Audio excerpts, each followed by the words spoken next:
Good morning. I've got two hands here. Both hands are like yesterday's hands. I'm in mid position and I am going to call a two bet. So, hand number one, pocket eights. This is a 25 NL table. Villain five, under the gun plus one, open raises to three big blinds. This player's a 19-3 with 2% three betting range. His positional awareness seems to be pretty good.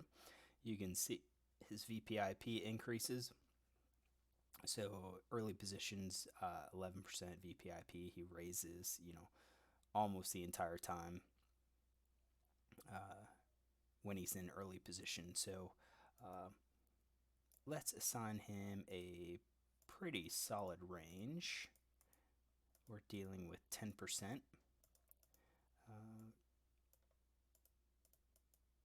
Do something like this.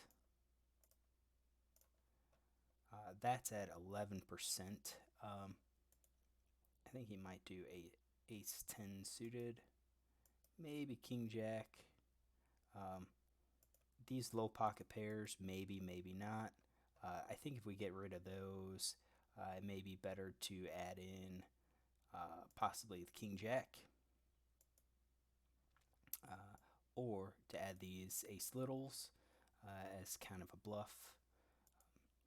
I don't know what his ranges actually are. Yeah, I've got almost 400 hands on him, but at least the opening ranges, I don't know if he's going to open with those or not, if he'll open with all of his pocket pairs, uh, or if, he'll get rid of these smaller ones and focus more on like nines plus, and then maybe something like that, maybe ace jack, king queen here. I mean that gets us better. I just don't think king queen offsuits, ace jack offsuits really raise early position a whole lot, especially not with a 19-3. He's going to be pretty tight. And since he's positionally aware, he's probably also aware of suitedness as well. So I think raising something like that, and we're going to add in these small aces. I think that works. Adding in all the small pocket pairs, I think, is a little bit too much. So I think we'll stop there. Maybe fives, and we'll drop the 7-6. That's about 11%. I think that looks pretty good. I have pocket eights.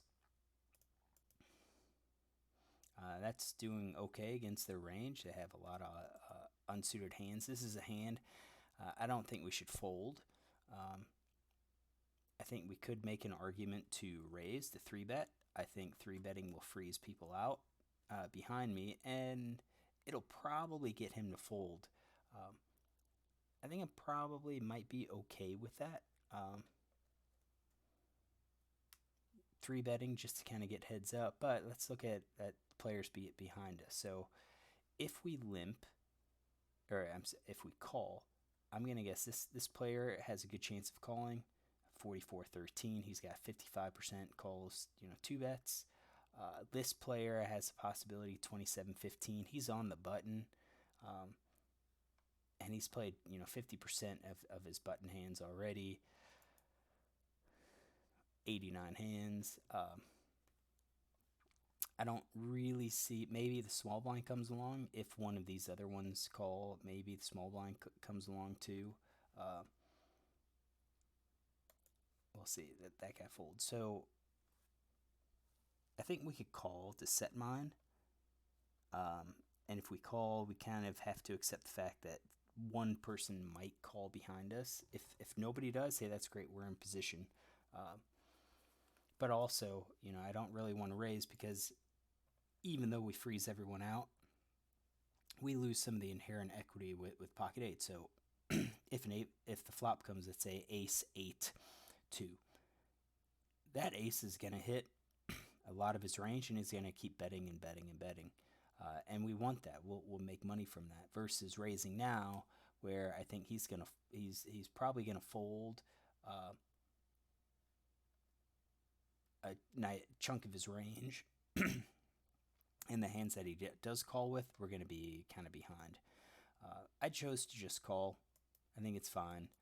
And sure enough, villain 8 calls behind, and the small blind calls. So small blind's going to probably, small blind and villain 8, the cutoff, are probably calling with a suitably wide range. Um, let's see what we can do here. Let's open this up to, let's start with like 50%. Let's get rid of 3 betting range.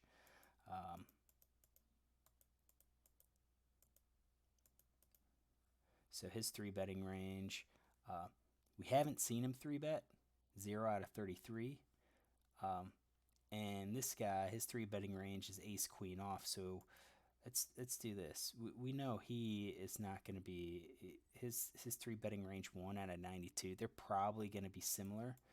So maybe it's something like that. That's their 3 betting range. So we're at 46% right now.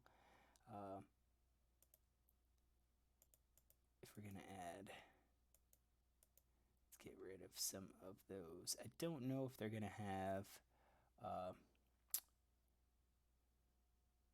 call 2 bets, 9-8 off. Yeah, small blind's going to have these offsuit hands in here. I'm going to assume this guy is too. What do I have on him? Twice called pre-flop raise and flop c-bet, then folded a turn c-bet, same pattern. I checked turn and river. He checked behind on a king high flop with pocket 10. So he doesn't seem to be overly aggressive. Definitely folds 50% on the flop, folds to the turn. So I think this is probably a suitable range, probably for both of these players. All right, flop comes down. 6 of hearts, 2 diamonds, and 9 of spades. 2 diamonds, 9 of spades. That's going to help my range against this early position player quite well. I'm at 55% against his entire range. Against these other 2 villains, I'm going to have to be a little bit more careful because this is going to hit calling ranges. More draws, more, there's going to be more 9s. This guy's got, this range has a lot of 9s in it that now beat our 8s. This player donks the flop 11%, 1 out of 19. So if he donks, I'm going to give him credit for something maybe like a 9. He checks. I'm going to leave in his entire range though, because again, we do have a pre-flop raiser and standards just to check to the raiser. This guy checks. So with him checking, I'm going to get rid of sets and 2 pairs and overpair. So not like he had any 2 pair, but I think his overpair is done. And then his top pair is only 10-9 and 9-8. I don't know, maybe he bets that, or maybe he's just conservative and saying, look, there's so many cards that can come on the turn and river that put him at such a disadvantage that it's best just to check those. Now his c-betting stats is 75 on the flop, 71 on the turn. Let's see if we can look at in position versus out of position. So out of position, he bets, c-bet 80% of the time. I think him not c-betting probably indicates that he does not have a pair. So that's pretty good. Now it comes to us. What should we do? Should we bet? I think this is probably a spot where I should bet here. We know these 2, he could have anything. He could have a 9, he could have a 6, he could have a draw. But I think this villain's doesn't have anything, and the last thing we want to do is check and have this guy check, and then the turn brings the ace or the king or the queen or the jack, and now our early position player has a high likelihood that they just hit at least top pair and now beat our hand. We're trying to fold out that equity. So I like the bet. I think the bet's pretty good. 8.64. Maybe go a little bit higher. Maybe go to 10. Because we want to really kind of put pressure on people to fold their crap hands. I think if we only did, say, 6.5, so half pot, I think we're at a situation where maybe 2 overs could call. So 10 jack could call, 10 queen could call, backdoor flush draw could call. So a little bit bigger, I think, could help define our hand. Villain 8 calls, and both of the other villains fold. So let's get that villain out, and let's bring this over. Alright, so he calls. What is he going to call with as opposed to raising? So I think a set could still slow play, so I'm going to leave that in. Same thing with 2 pair. I think 2 pair could still slow play, because remember, we did call. So they have to, know that a 9 could have hit. I could have 8, 9, 9, 10. This isn't exactly a very super wet board where, I'm drawing to flushes and open-enders. So I think sets and 2 pairs could probably still just call instead of raise. Overpair, I think, could probably still call, but the overpair would be pocket 10s, and I think I'd lean more towards raising with pocket 10s there. Top pair is definitely going to call. I don't see why they would just check behind.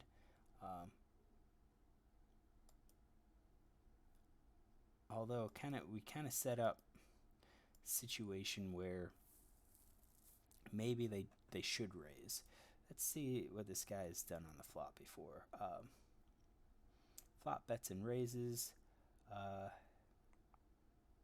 So we're not in a C-bet pot.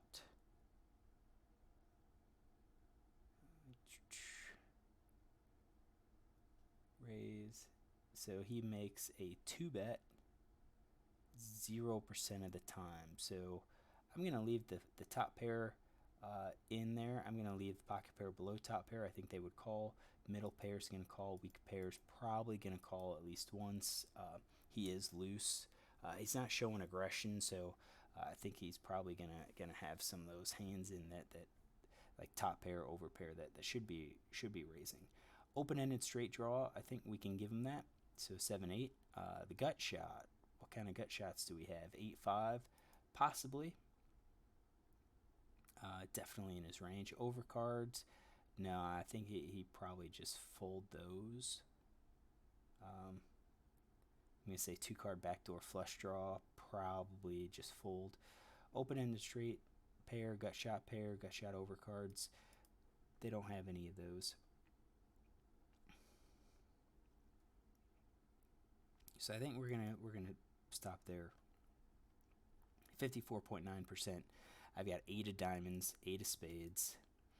Against that calling range, I'm still ahead at 55%. Because he has draws in his hand. It's not only 9s, top pair or better. All right, 3 of hearts. I think that actually helps. So against that range that went to the turn, I'm going to say we didn't have, most likely straight would be that 7-8 or 9-10, 9-8. That heart, that 3 complete gives the 4-5. So I mean, he could have that, but I think we're starting to define our hand. So the pot is 30 big blinds. I have 73, so more than twice the pot. Against his range, I am now at 47%. So that 3 hurt me. 3 hurt me. Here because 2-3, because he called with the 2. It's probably going to be a little less likely. So our question is, what should we do? I think he's going to have, so out of the 100%, if I bet, I think he's going to, at this point, call the straight.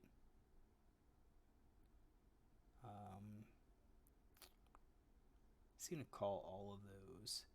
Pocket pair below top pair, 8s and 7s. I think they're just going to fold. Middle pair with the 6, I think is just going to fold. Weak pair is going to fold. Flush draw is probably going to call. Open-ended straight draw is going to call. Our gut shots, I think, will probably fold. So 53%. He's got a lot of hands in his range. If we check and he bets, I'm not sure if I could call. Unless I think because he's not really showing a whole lot of aggression. based on his pre-flop raise and 3-bet. So that would be a float, where I had the lead and then I gave it up. Only one opportunity and he didn't take advantage of it. I think maybe if I bet and he raises, I think you can say we're probably he's raising to get out that hard draw. So I bet half pot. I think that's okay. Maybe to kind of block him from betting something larger. But at this point, I think it's hard to see him not having a 9 or something that could beat a 9. So even with all of his range, when you look at what he has, 53% is top pair, and we're looking at almost 80% is going to be top pair or better. The other 20% is his draws. So we took a stab. He called. This guy was the one that called. I would have wished the small blind called because it was in position and we could just kind of check behind. But I think checking exposes us to a bluff, and we do have somewhat of a weak showdown hand. So he calls, and I'm going to go with this calling range. So we are now behind. I think we are looking for an 8. And we miss it, and we had a 5 of diamonds. So right here, I think at this point, I think our best bet's just to say, you know what, we're going to check. We've bet twice. He's come along both times. He, out of all of the hands that he has, we're looking at, again, 87.7% top pair or better. You have such a small percentage of hands that are, bluffs, missed draws, that I think we just check and we evaluate. If he bets, I think we just fold. I didn't do that. I bet half pot, which only leaves me with about 28 big blinds. So you can see the pot was 60. I had almost pot size bet. I bet half pot, which I don't really even like. I think I just kind of gave money away, and he calls with that. So, like, if I'm going to bet and I have a hand, why wouldn't I have just bet all in? He's demonstrated he's calling. So that's kind of the mentality. If I called with pocket 10s or pocket jacks pre-flop, why wouldn't I have just gone ahead and bet pot at this point and gotten it all in, because I have the overpair and he's demonstrating that he likely has a 9. I didn't. I bet something small. I think it suggests that I don't really have that 9. Or if I have a 9, it's going to be a weak 9, and he's basically only going to call with hands that beat me. So I think this bet was really bad. I think the turn bet was probably bad. And he shows king 9. Did he have that? Yeah. King 9's in his range. You can see king 9 of clubs. So I'll say we had it in the range. This was just a poorly played hand on my part. He demonstrated he had something. I mean, it's hard to justify. Yeah, he could have had the open-ended straight draw, but it's just such a small percentage of hands in his wide range that we have to give more credit to him having something like a top pair or better. So once he calls on the flop, I think we should have just been done. We should have checked, especially with 3 hearts coming. We should just checked at that point and been done. Now, if it came a 10, jack, queen, king, or ace, I think we can bet again. We could fire that, we can bet on the turn and see what happens. But with the 3, it doesn't really change which hands are ahead much. All right, so this is hand number 1. Let me clear this out and get hand number 2 ready. Hand number 2 is pocket jacks, also in middle position, and we see under the gun open raises, and it's to me. So this is also 25 NL table. I've got 50 hands on this player. He's right now 12-6, pretty tight. His raise first in, 3 out of 11 from early position. So he's either not really playing position, or in these 50 hands, he's just been dealt, solid hands in that early position, that under the gun position. I think with him, he's 12-6. He's got a 6% pre-flop raising range. I think he's going to be pretty tight. We're dealing with something maybe like that. Eights and nines maybe, especially under the gun. He's going to be definitely pretty tight.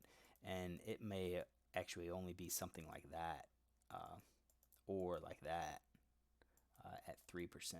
We're gonna do something like this. I think 4.37%. Pretty tight. And it's to us, and I got jacks. Jacks is a hand again. I do think we should be playing it. We're, currently beat by aces, kings, and queens. But those are a total of 18 combos. You've got 16 combos for ace king suited, and then another 12 combos for the ace queen, king queen, ace jack suited hands. So overall, based on all of the hands combinations out there, it's much more likely that he has an unpaired hand than he has pocket pair. So that's why I think we should play jacks. Should we raise it? Should we call it? I think if we raise it, we're only going to be getting called by aces, kings, and maybe ace king. I don't think he's really going to be calling these hands because I am raising an undergun position raiser. And the other thing to consider is that in 55 hands right now, I'm at a 5-4, so it looks like I am super tight. Looks like I'm playing like aces and kings only, and I know that that's not true because I just called here. But the perception amongst these players is that I am, pretty tight at this point. So I called. I think the call's fine. We have a hand that if someone 3-bets, we can easily call again. Not too worried about being squeezed. Villain 15 calls, and it folds back to villain 13. So under the gun raised, I called, and mid-position player calls. What's mid-position player calling with? Good question. I only have 2 hands on this player. Basically, all of his stats are 0. So just for a 25 NL range, let's say he's calling. We're going to start at like that. And then we're going to pick off hands. So I'm going to assume he would raise pre-flop or raise that under the gun bet with something like that. A lot of players will 3-bet. I guess we can leave ace queens in there. I think his calling range, we're going to take those ace queens out. We're going to get rid of these offsuit hands. Most players don't call with offsuits. Maybe just that, so we're at 15%.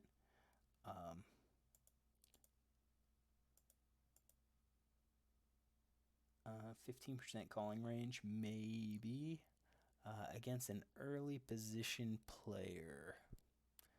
I don't know if they're going to be calling with all of those. Maybe something like that. I'm going to leave in all of the ace littles, suited hands. A lot of people like to play those. Could he have raised? Yeah, if he's going to raise, he'll raise with these small ones. So that's like 13%. I think that's okay. I think that's reasonably tight for a 25 NL player. Probably a decent, in the absence of any more information. I think that's pretty good. So 3 of us see the flop. My jacks against this player are going to be doing quite well. So my jacks are quite well against this range. It's okay, 45% against this range. We kind of expect that because he's tight. So let's see our flop. Our flop is 8 of clubs, 7 of diamonds, and 4 of spades. So now at this point, the only hands that beat me are the aces, kings, and queens. you can see that's going to happen about 49% of the time. So even though we have an overpair, we are only slightly better than 50% against him.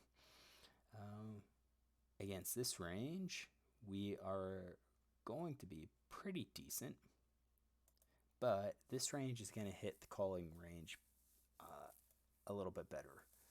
So he's going to have these small pocket pairs. He's going to have these suited connectors, possibly open-ended straight draws, and so forth. So he's going to have opportunity on a lot of draws to continue at least once, at least one the flop bet he can continue, and then depending on what the turn is, he may continue. He may the turn might not have gotten him closer to any of those draws.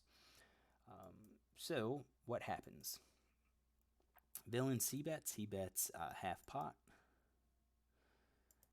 His c-bet percent is 50% out of position, 1 out of 2. Does that tell us a whole lot? No, not really. And we have to ask, what is he going to c-bet with? He may c-bet with his entire range because he's thinking, this board isn't really going to hit a lot. And he could be saying, I'm trying to represent that I have the overpair at this point. Is it going to be with everything? No, I'm going to say he's going to have that backdoor 2-card flush. He'll bet that instead of all of his ace highs. So we're going to do the ace king, ace queen, ace jack, king queens of clubs, spades, and diamonds. We're going to get rid of the hearts. I think that's a little bit better. He doesn't have weak pair. He's got overpair, no top pair. So this represents 68.6% of hands. Still, out of those hands, I am an underdog to him. I'm okay with this because I'm okay with calling, because if I call here and he checks the turn, then I'm going to be confident that he doesn't have the overpair. Another option is to go ahead and raise. If I raise, he's going to fold out all of his 2-card flush draws. He will only call with an overpair. Is that what we want to do? Not really, but we also don't want to let villain in. So what do? I actually do raise it. So let's look at this. I raised it, and what is he going to call with? I think, so we start off with, let's write this down, 68.6%. That's his c-betting range, and then he is only going to call with 49. So 49 out of 68.6. So he's continuing 71% of the time, which means he is folding 29% of the time. What is his break-even point? So I bet 14.92. And he bet 5, so he has to call 9.92. Divided by the pot, plus 5 plus 14.92. So he has to call 9.92 to win what's in the pot. He only needs 32% equity to call. I think he has that with any overpair. Because again, if you think about my range, I would have 4-bet with aces or kings or ace-king. May have even 4-bet with queens. I'm sorry, 3-bet with queens. So if I raise here, he's going to think, if he has 10s or jacks, he's probably going to be pretty happy. He's only worried about the queens. If he has jacks, then I can have 9s and 10s that he clearly beats. Was this a suitable size? Yeah.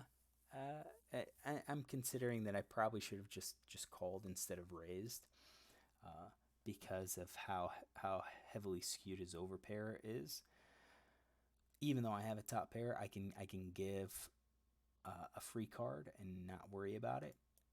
I just know if ace, king, or queen comes, hey, I'm done. That's just how the hand falls. I think it's lower risk. This guy calls, which is interesting. So he calls. What is he going to call with? I think he's calling with straight sets, two pairs, over pairs. I think he's going to call with the top pair hand. No, probably not. I think over pair is going to call. So nines and tens. Top pair, the 9-8 and ace-8. Maybe the ace-8 calls.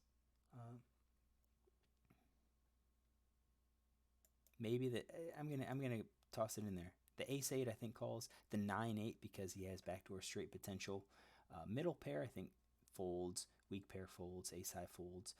Open-ended straight draw is gonna call. I don't. It's your gut shot and pair. Fives and sixes. I think those may call. No, probably not. I'm demonstrating a lot of strength, and in their mind, with my bet, they're gonna say, well, I have 4 outs to catch. Well, 4 plus the other 2 for the trips. I don't know if they got shot or pair calls here. We'll leave it in. Just he's 29-6, so he is looser. And if he catches, he'll probably take my stack. Okay, this guy folds. So I think once he folds, I think we could be pretty confident that he had one of these back, the ace king, ace queen, ace jack, king queen, ace king. So we bought our equity against him. We bought his equity, all the overcards, and now we're just up against this caller. Against that range of hands that he's calling with, we're at 64%.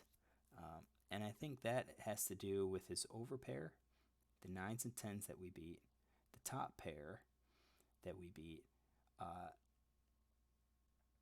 and then your draws. So we go to the turn, which is a 4 of diamonds.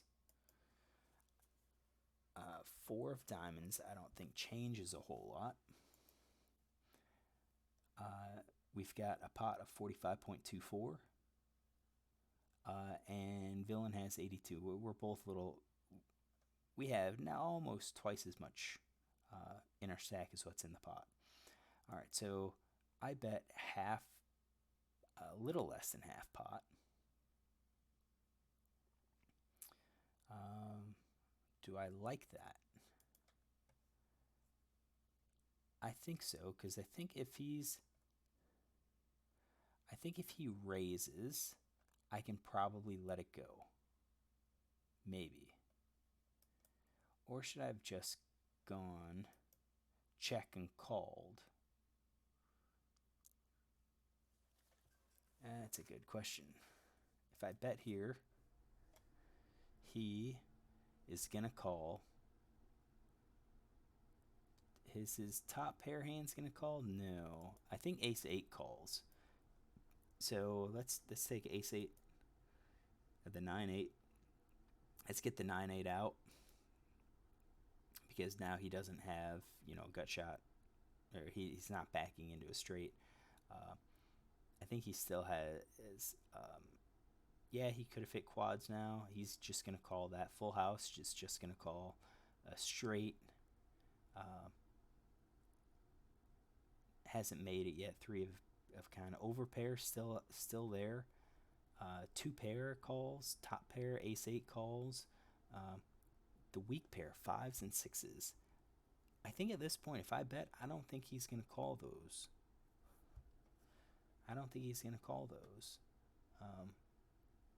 And his flush draw is going to probably call.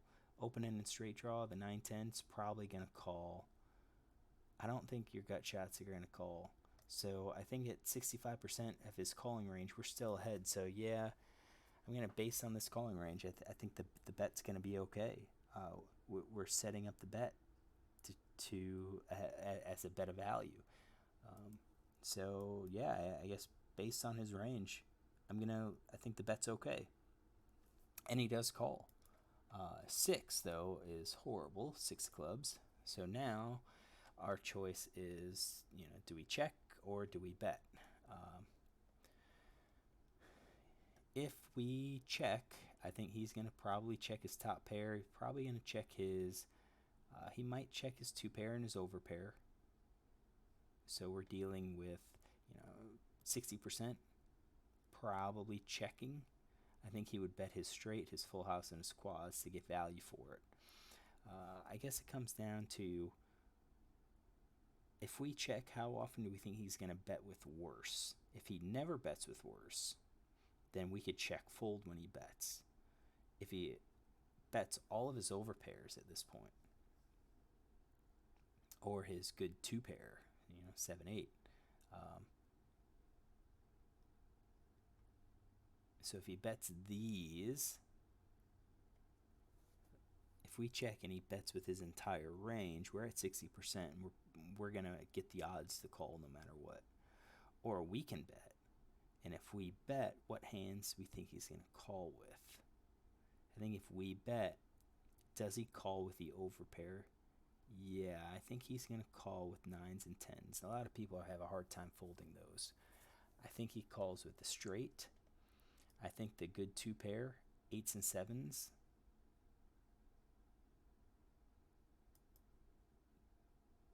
Ooh, man, does he call with top pair? I don't know. I don't think so. I think it's better if we I think if we bet, I think we're only going to be getting called by worse. I'm not even sure if overpair is going to bet. So I think here we check and allow him to bet. I think we check with the intention of calling. If he bets 60 all in, I think we just kind of have to close our eyes and call. Yeah, that hits. He's got the 9-10. Straight's going to represent 14% of his range. We're going to get the odds. We're going to assume that he has that. But he may also check, with the over. He may also, bet that with the overpair with the 9s and 10s. He could do it with, 2-pair or the top pair, thinking that I only had the 8, or I had, maybe, 5 hits there too. Maybe I was trying to steal it. What did I do? I bet 40. I bet half pot, and he comes over the top. And at this point, I think when he came over the top, we're going to say he's straight. He's got at least a straight or better. So I think we just fold. And I think this is the problem. We bet 41, half pot. He comes over the top. Yeah, we've got 21 left. Are we getting the odd? We've got decent pot odds. We only need, 9% equity? I honestly don't think we have 9% equity. I kind of expect the 9s or 10s to bet at some point in the hand. So I think at this point he probably just had the straight. What did I do? I called. Probably just to see it. He had trips, so he had the full house. It's 21.4%. So that's in his range. We have that. Was there any way we could get around it to avoid this situation? Probably not.